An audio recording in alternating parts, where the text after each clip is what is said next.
Hi, I'm Grace Baroni, and welcome to Conversations with the ERC5. Today, I am delighted to have with us Danielle Lord from O'Connell Care at Home. Danielle, welcome to the podcast. It's a pleasure to have you here with us today. Hi, Grace. Thanks for having me. Delighted. So, we're neighbors.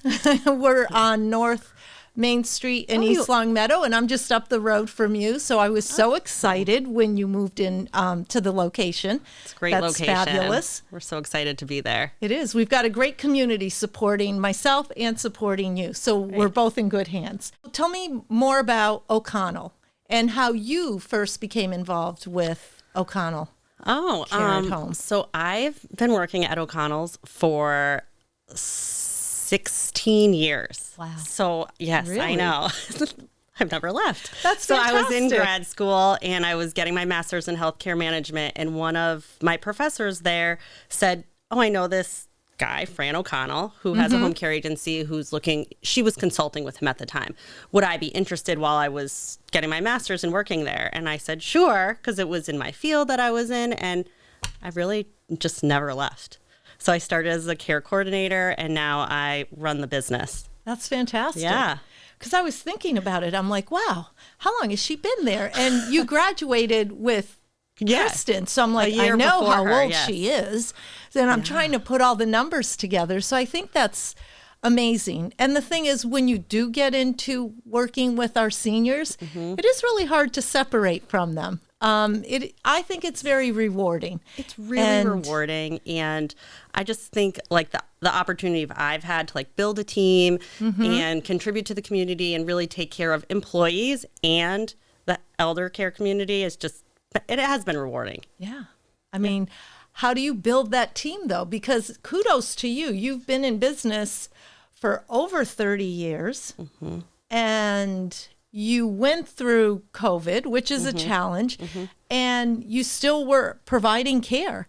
So that speaks volumes to your ability to build that team. What are some key pieces when you're looking for someone for a caregiver that feels like a good fit? Yeah, we've been in business for 35 years, I think now. Fran started in 87 and really started as a staffing business in the beginning. He's a nurse and he would kind of staff himself out.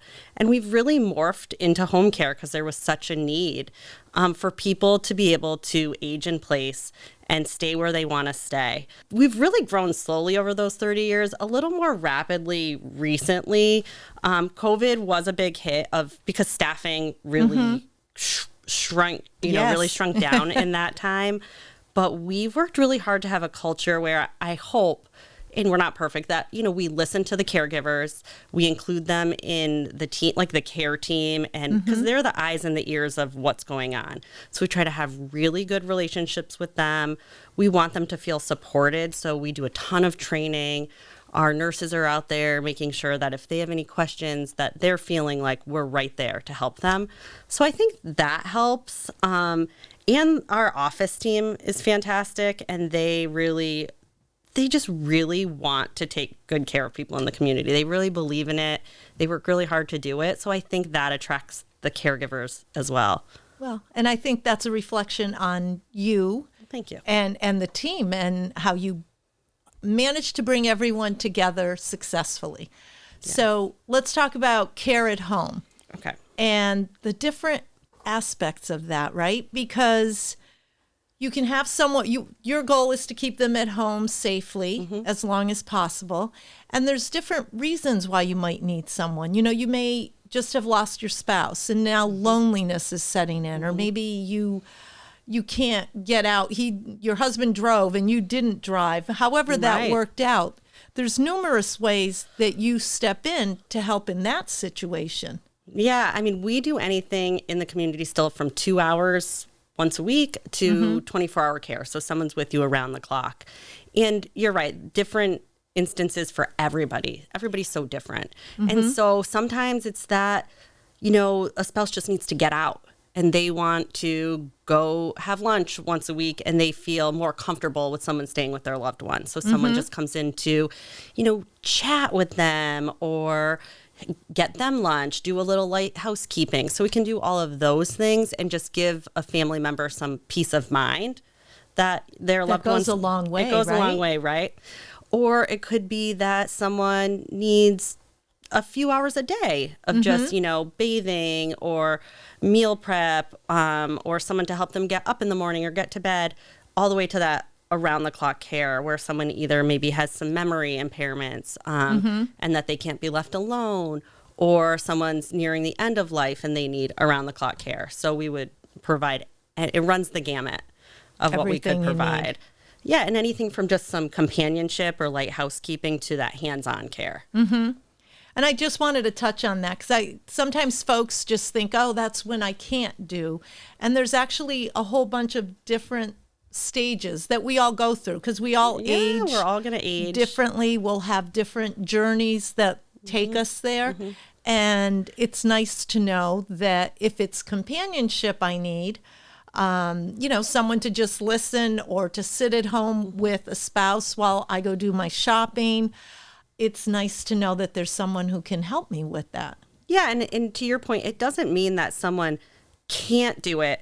It might just be that instead of saying like them completely not being able to do it anymore, they can do it with some assistance. So someone kind of doing it next to them or piquing their interest in an activity that they haven't maybe felt like doing or have been nervous to try again. So maybe it's helping when they cook together or taking a walk somewhere or going to something that they used to enjoy. Well, and to what you just said, because sometimes it can just be you have an accident, you fall, whatever it is, and you go through the rehab, and now you come home and you're a little hesitant to return to your regular routine. But knowing that, okay, I'm going to be taking my first steps or I'm going to do my meal myself today, but I have someone here with me. In the event that maybe I stumble. Yeah, it's very, again, that peace of mind and just relaxes the situation. And when families call, I tell them all the time, they say someone's getting out of rehab and they haven't been home in a while. They'll say, oh, well, we're not really sure what we need. And I say, like, well, why don't we start here? And you can always change. Like, life is fluid and people get better or, and so we can always change the schedule. If you're finding that they're doing great in the evening, then let's bring that back. Or, so everything can change. Nothing is set in stone. Right. And to your point, everything is fluid. So maybe you bring someone in and, I'm just playing with numbers, but you bring them in for 20 hours. It doesn't mean that you're always locked into that. If you need less, I imagine you can adjust. And if you need more. Yeah. Depending on what. That happens all the time. People call and they think, I'm not going to need this for very long. And then they realize how comforting it is, how helpful it is, especially I find for families of, say someone my age, their parents need it and they have little kids and they think at first, like, I can do this. I can run over to my mom's house and I can do this and that. And it becomes exhausting. And so how can we get you back to being the daughter or the son or, the spouse rather than only always being the caretaker? Because that's a gift in itself of like, you get to go and you get to visit with your loved one and you get to engage with them as their, let's say, daughter, instead of, oh, I need to make you dinner. Oh, I need to help you with this. That and is it's just so a task. Yeah. I've got to fill mom's pill box and I've got to do this. And then you're there and you're going through all the to-dos so you can check them off because I can't forget all of this stuff. You forget to have that personal quality time with your loved one because you're just caring and you're not actually fully engaged in the moment. And you begin to think of it as just a task. And so that gives you the opportunity to go back and spend some time with someone. Right. We want it to be quality time. We don't just want to have to rush in and get it all done and then think that that's it. Right. Because we have all these other things on our plate. We have all the other things. So I do think that gift of giving you a relationship or that time is really important. So people comment on that. Like, it just takes that burden off their shoulders of having to do the tasks. Absolutely. Makes it a whole lot easier. So then we come to 24/7 care. How do you do your aides that do the 24/7 care, do they go through a different training? How does that happen? Or, if you're working with someone who has dementia, Alzheimer's, I mean, that is a challenge.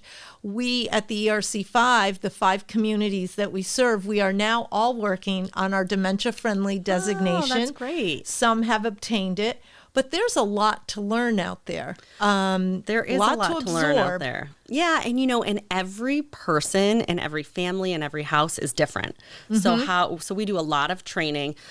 All the basic training of dementia training, or Alzheimer's, hospice training if it's somebody at end of life. So we do a lot of those trainings, but also we have a nurse case manager who would go out, meet with your family, and kind of ask questions like, what does this person like to do? What redirects them? Things like that. So we have a real idea of their individual case too, because that's important. Yeah, I was going to say that's key to a success story. Yeah, knowing how the individual, reacts to people. Because again, every situation is different and every family has different expectations, but also just different things they like to do or how they like to be approached and all of those things. Okay. So you've given us some great information here. For our viewers at home who might have a loved one and maybe they have some questions, what is the best way for them to get in touch with you?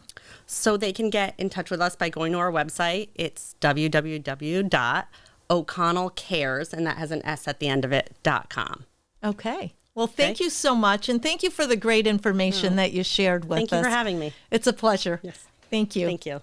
And to our audience, thank you for joining us for this podcast. If you would like to be our guest on Conversations with the ERC5 here at Stonegate Studios in Wilbraham, visit our website and you can sign up there to be the next guest. Thank you for watching.